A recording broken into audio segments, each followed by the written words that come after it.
So, this is a video that I've been wanting to make for a long time. I don't know if it's going to be short, I don't know if it's going to be long. If it is short, I feel like it'll only be part one. But yeah, this video is about Kalvin Garrah and how much of an effect he made on me, my transition, and what I believe that we should be doing in the future, I guess, as a community as a whole. So, I guess I already stated, but I am trans, female to male. I have been on T for 11 months. I'll be 1 year on T on June 1st. I started on June 1st of 2020, and I socially transitioned almost like 4 to 5 years ago. So if you don't know who Kalvin Garrah is or was, he's still alive, of course, but he's just kind of not on the internet as much as he used to be, and he doesn't really make videos as much as he used to be. I think his last one was 3 months ago, and it was the video of him addressing and taking accountability for his actions, and that's the title. That's not how I kind of view it. He took accountability, so he used to, I guess, overall, he used to make videos about just attacking other trans people and people he viewed as not trans or not trans enough, or just overall had different views than what he had, and he didn't agree with them. Some of these individuals were Brennan Beckwith, I believe, and Ashton Daniel. I will try and put at least their channels in the description, and then put some other people in the description as well, who I believe you should support other than Kalvin Garrah. So, Kalvin created a community of mostly like young trans male individuals who were just trying to feel validated. Me being one of them, of course, at the time. For years, I guess, years, Kalvin made me feel validated and valid in my identity, and he did that by putting other people down in his videos, and it made me feel better about myself because I wasn't like the people that he was making fun of. Being a young trans guy, pre-everything at the time, I guess I'm on T now, but surgery-wise now, pre-everything. At the time, not passing as much as I guess I do now. It was really hard. All I wanted was for people to see me for who I was. Kalvin contributed a lot to how bad my anxiety is. I have severe anxiety overall, but he really contributed to the transition part of it. He brought in a new topic that my brain could overthink about, and all the different what-ifs, there were a ton. For example, if I did or wanted to do anything remotely feminine, I hated myself for it. And I would beat myself up even thinking about that stuff, even thinking about wearing the color pink. I would beat myself up over it, and I would be terrified that I was, or would be eventually, in the future, part of the detransitioners. My allergies are really bad today. They've been bad recently. So if I sound weird, that's why. Like, it would be as simple as wearing a hoodie like this one, but just switch the colors to different shades of pink. Like, now being on testosterone for almost a year now, 11 months, I have now gradually felt more comfortable to do things that are more feminine or stereotypically what a girl would do. And I hope to explore that part of myself in the future more. The what-if thoughts that I would have were like an everyday occurrence. They were daily. I was always terrified that after starting T, I would figure out that I wasn't actually trans, and I would be a part of like the people who detransitioned, which there's no problem with people who detransition. The only thing I hope for is as long as everybody is doing what they believe they need to do for themselves and what will make them comfortable, then I am totally okay with it.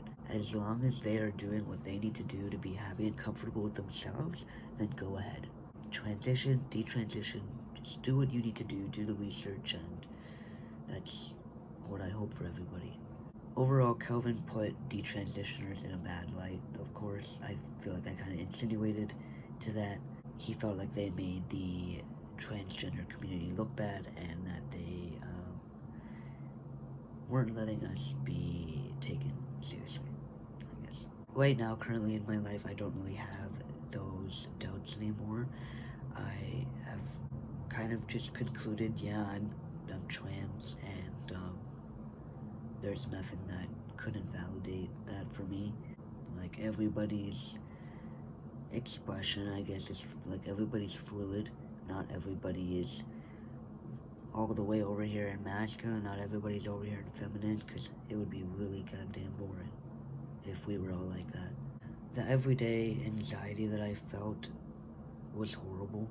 Having anxiety attacks over the future and over things that I couldn't control and over things that I didn't know what the outcome was regarding my identity and how I would identify in the future was one of the worst things I have ever experienced. And I would never wish it upon anybody. Like, it was really bad. I hope that in the future, as a community, and I guess humans as a whole, that we can love each other for who we truly are and not have to hide it. Like, it took me a long time to dye my hair and to own up to it and just do it and like actually bleach and dye it. I've been wanting to do it for years, and I'm really glad I did. I hope that overall we can truly be ourselves and not have to fear being judged or hated. You know, life is too short to hate people for loving who they love and what's in between their legs, you know? Now, I think the last thing I want to go over is a message to all the trans people who are watching this, because I feel like that will be the audience of this video.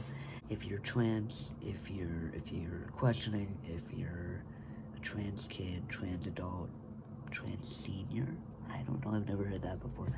Just know that you're all valid. To Kalvin Garrah's logic, because I have dyed hair, I'm a transgender.